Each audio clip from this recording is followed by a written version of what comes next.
ऐक ना, room vacate कर ना, मला ब्राईडचा मेकअप स्टार्ट करायचा आहे. आता करते मी 5 मिनिट्स. स्किन प्रेप केली आहेस ना? डोंट वरी, तुझा लुक खूप छान करेन मी. किती नर्वस झाली आहेस? नर्वस अजिबात होऊ नकोस. दिस इज युअर डे आणि एन्जॉय करायचं आज आपल्याला. बघ ना, एंड मुमेंटला मॅडम लुक चेंज करायला सांगतात. असं कर. नशीब नवरा नाही चेंज करायला सांगत आहे. चिल ग, किडिंग किडिंग. अच्छा, ही सिस्टर आहे का तुझी? तू ये ना आतमध्ये, डोर लॉक करून घेऊया आपण. नाही, ती पॅनिक होते ना, पॅनिक झाली तर मग मेकअप नाही बसणार व्यवस्थित. ते डल वाटेल एकदम स्किन. लव्ह मॅरेज आहे ना तुझं? किती वर्षापूर्वी भेटलात? असं कर. नाईस, खूप वर्ष झाली ना. आजकाल एवढी वर्ष म्हणजे टिकवणं म्हणजे कठीण झालं आहे. तुला वॉशरूमला जायचं आहे? नसेल आली तरी जाऊन ये, कारण विधी सुरू झाले ना, मग 3-4 तासाला उठता नाही येणार. नाही तू जाऊन ये, मी तोपर्यंत सेट करते.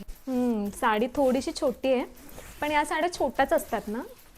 ठीक आहे, 5-13.5 इंचाचं अंतर घे ना. नऊवारी नेसायची ना. अस्मिता, तिचं ब्लाऊज सिक्युअर कर पटकन.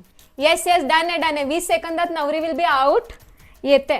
3 वेळा बोलवून झाल्या, कर पटापट कर. चल झालंय, तू चिल मार, तू टेन्शन घेऊ नकोस. डन आहे. डायरेक्ट पाणी नको पिऊस.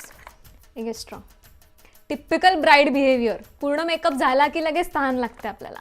मलाही झालं होतं, म्हणून मी स्ट्रॉ कॅरी करते प्रत्येक मेकअप किटमध्ये. काकू, ॲक्च्युली सायडर्स आपले 10 डिसाईड झालेले ना, पण टोटल 23 झाले होते. तिने काउंट केले आत्ता. हो बरोबर आहे, मुलाकडचे पण होते काही, पण वरचे 3 जाऊ द्या, पण ॲटलिस्ट बाकीच्या 10चे तरी, कारण ती पण आहे ना. सो अगं, मी सांगत होते तुला तेच ना, ट्रस्ट मी, छान होईल. काय काकू, अप्सरा दिसते ना आज तर? नवरदेवची म्हणजे एकदम विकेटच आहे.